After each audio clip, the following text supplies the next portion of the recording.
سامعین السلام علیکم۔ NHK ورلڈ جاپان کی اردو سروس سے عبد الرحمان حاضر۔ آج بدھ اور فروری کی 23 تاریخ۔ آج کی اہم خبریں سماعت فرمائیے۔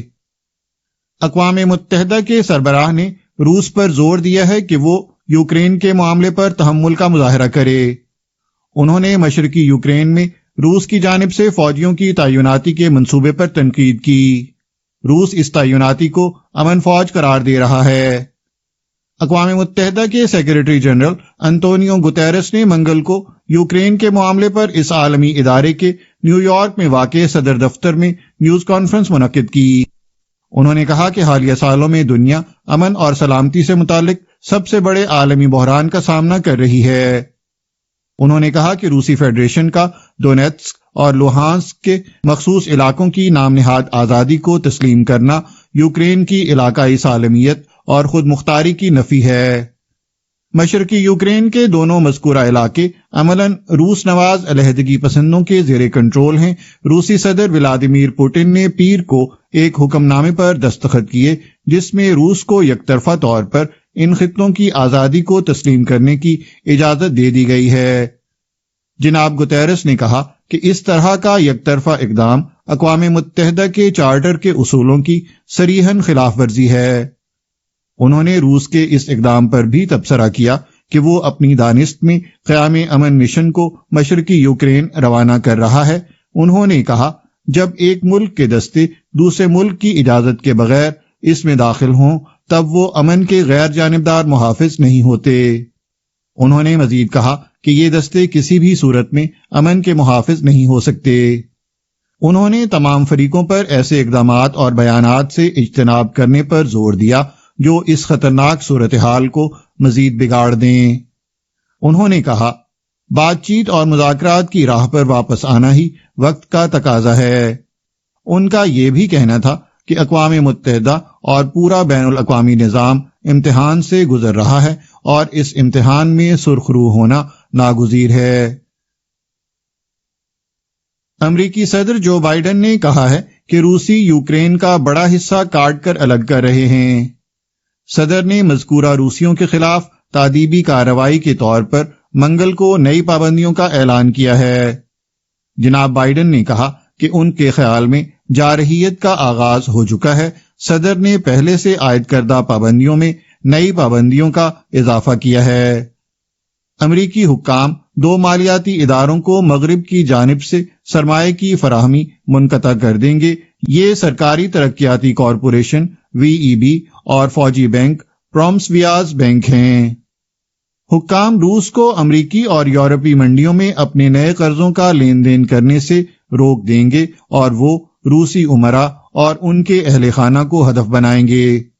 جناب بائیڈن علیحدگی کا اعلان کرنے والے خطوں سے اقتصادی لین دین پر ممانعت کے حکم نامے پر پہلے ہی دستخط کر چکے ہیں۔ اس میں دونیتسک اور لوہانسک میں امریکیوں کی نئی سرمایہ کاری پر پابندی شامل ہے۔ پابندی میں اشیاء، خدمات اور ٹیکنالوجی کے لین دین کو ممنوع قرار دیا گیا ہے۔ اس کے علاوہ مالیاتی اداروں کو قرضہ جات اور ضمانت فراہم کرنے جیسے لین دین سے روک دیا گیا ہے۔ جناب بائیڈن کا کہنا ہے کہ اگر روسیوں نے جارحیت کا ارتکاب جاری رکھا تو انہیں مزید بھاری قیمت ادا کرنی پڑے گی۔ امریکی وزیر خارجہ اینٹنی بلنکن کا کہنا ہے کہ انہوں نے روسی وزیر خارجہ سرگئی لاوروف سے جمعرات کو جنیوا میں ملاقات کا ارادہ منسوخ کر دیا ہے۔ انہوں نے واشنگٹن میں یوکرین کے وزیر خارجہ دومیترو کولیبا سے ملاقات کے بعد منگل کو نامہ نگاروں سے اظہار خیال کیا۔ جناب لنکن نے کہا اب جب کہ جارحیت کا آغاز ہوتا نظر آ رہا ہے اور روس نے سفارتکاری کو مکمل طور پر رد کر دینے کا ارادہ واضح کر دیا ہے تو ایسی صورت میں اس ملاقات کی منطق ہی باقی نہیں رہ جاتی۔ انہوں نے کہا کہ امریکہ اور وہ ذاتی طور پر سفارتکاری پر کاربند رہنے کا عزم رکھتے ہیں۔ تاہم ان کا کہنا تھا کہ ایسا صرف اسی صورت میں ممکن ہے جب روس ایسے واضح اقدامات کرنے کے لیے تیار ہو جو عالمی برادری کو کسی حد تک اطمینان دلا سکیں کہ روس کشیدگی کو کم کرنے اور اس معاملے کے سفارتی حل کے لیے سنجیدہ ہے۔ جاپانی وزیر اعظم کشیدا فومیو نے مشرقی یوکرین کے 2 خطوں کی آزادی کو یک طرفہ طور پر تسلیم کرنے کی پاداش میں روس پر پابندیوں کا اعلان کیا ہے۔ جناب کشیدا نے اپنی کابینہ کے چیف اور ڈپٹی چیف سیکرٹریوں سے اس معاملے پر تبادلہ خیال کے بعد بدھ کو نامہ نگاروں سے ملاقات کی۔ انہوں نے کہا کہ جاپان ان روس نواز علاقوں سے وابستہ افراد کو ویزے کا اجراء معطل اور ان کے اثاثہ جات منجمد کرے گا اور تجارت پر پابندی عائد کر دے گا۔ جاپان میں روس کے نئے سرکاری بانڈز کا اجراء اور ان کی گردش بھی ممنوع ہوگی۔ وزیر اعظم نے روسی اقدامات کی مذمت کرتے ہوئے انہیں یوکرین کی خود مختاری اور علاقائی سالمیت کی پامالی اور بین الاقوامی قانون کی خلاف ورزی قرار دیا۔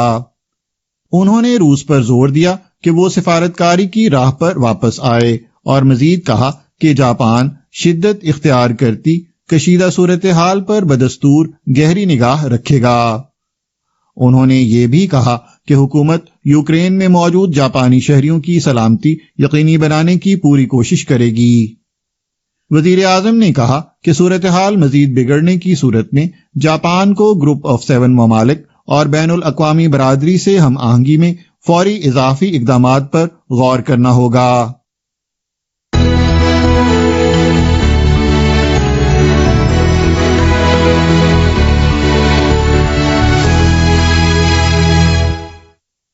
یہ خبریں آپ NHK ورلڈ جاپان کی اردو سروس سے سن رہے ہیں، اور اب پیش خدمت ہیں آج کی باقی خبریں۔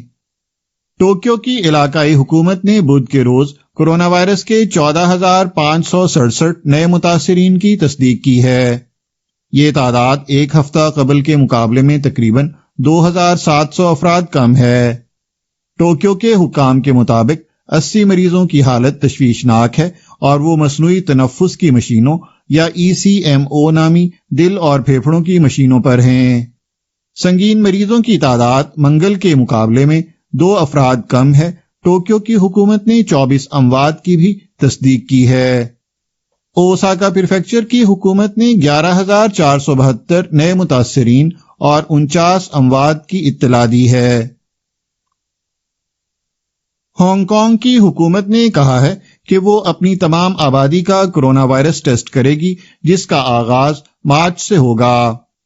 منتظم اعلیٰ کیری لیم نے منگل کے روز نامہ نگاروں کو بتایا کہ تقریباً تمام 74 لاکھ باشندوں کو 3 بار ٹیسٹ کروانا ہوگا۔ انہوں نے کہا کہ ہانگ کانگ کے حکام کا منصوبہ ہے کہ مرکزی چین کے تعاون سے یومیہ 10 لاکھ تک ٹیسٹ کیے جائیں گے اور متاثرہ افراد کے علاج کے لیے عارضی سہولیات بنائی جائیں گی۔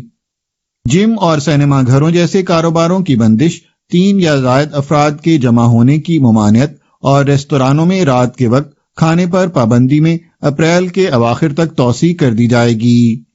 گرمیوں کی چھٹیاں وقت سے پہلے کرتے ہوئے اسکولوں کو مارچ سے اپریل کے اواخر تک بند رکھا جائے گا۔ ہانگ کانگ خطے میں کورونا وائرس متاثرین کی تعداد میں اضافہ ہو رہا ہے اور یومیہ نئے متاثرین کی تعداد 6,000 سے تجاوز کر چکی ہے۔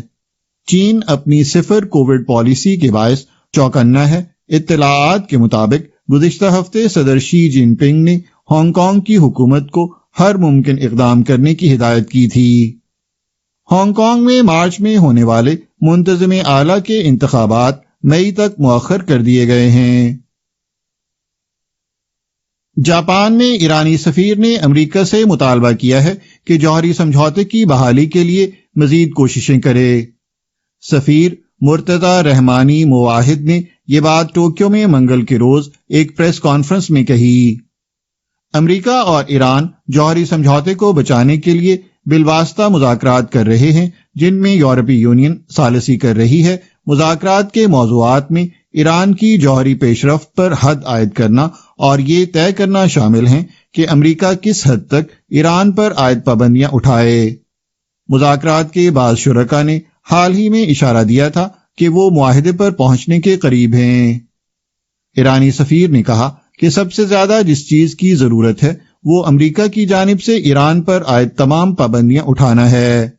انہوں نے یہ بھی کہا کہ مذاکرات میں بڑی پیش رفت ہوئی ہے، تاہم اب بھی حل طلب معاملات باقی ہیں۔ انہوں نے کہا کہ مغرب کی جانب سے ایک سنجیدہ سیاسی فیصلہ ضروری ہے۔ ایران اور عالمی طاقتوں کے درمیان سن 2015 میں جوہری سمجھوتا ہوا تھا، تاہم سن 2018 میں ڈونلڈ ٹرمپ کی صدارت کے دوران امریکہ یک طرفہ طور پر اس معاہدے سے نکل گیا تھا۔ جاپان کے شہنشاہ ناروہیتو بدھ کے روز 62 سال کے ہو گئے ہیں۔ سالگرہ سے قبل انہوں نے ٹوکیو میں واقع شاہی محل میں ذرائع ابلاغ کو اپنے خیالات سے آگاہ کیا۔ شہنشاہ نے کہا کہ کرونا وائرس کی وبا کے باعث بے روزگار ہو جانے اور سخت مالی جدوجہد کرنے والے یا قرنطینہ کی وجہ سے دوسروں سے بالکل الگ تھلگ ہو جانے والے افراد کے بارے میں سوچ کر انہیں دلی تکلیف محسوس ہوتی ہے۔ لوگوں کی جانیں بچانے اور ان کی روزمرہ زندگی میں مدد دینے والے افراد کا شکریہ ادا کرتے ہوئے شہنشاہ نے یقین ظاہر کیا کہ اگر لوگ مزید کچھ عرصے تک ایک دوسرے سے ہمدردی جاری رکھیں، اپنا دکھ درد بانٹتے رہیں اور باہمی تعاون کرتے رہیں تو موجودہ کٹھن حالات پر قابو پایا جا سکتا ہے۔ گزشتہ سال موسم گرما میں ہونے والے ٹوکیو اولمپک و پیرالمپک کھیلوں کا ذکر کرتے ہوئے شہنشاہ نے کہا کہ وہ ان تمام افراد کی کوششوں کی قدر کرتے ہیں جن کی وجہ سے کھیلوں کا محفوظ انعقاد ممکن ہو سکا۔ شہنشاہ نے اوکیناوا کا بھی ذکر کیا، جس کی امریکی انتظام سے جاپان کو واپسی کو رواں سال 50 برس مکمل ہو جائیں گے۔ دوسری جنگ عظیم کے دوران اس پریفیکچر میں شدید زمینی لڑائی ہوئی تھی جس میں 2 لاکھ سے زائد افراد ہلاک ہو گئے تھے۔ شہنشاہ نے کہا کہ وہ اوکیناوا کی راہ پر ایک بار پھر نظر ثانی کا ارادہ رکھتے ہیں اور اپنے دل کو پریفیکچر اور اس کے عوام سے قریب محسوس کرتے ہیں۔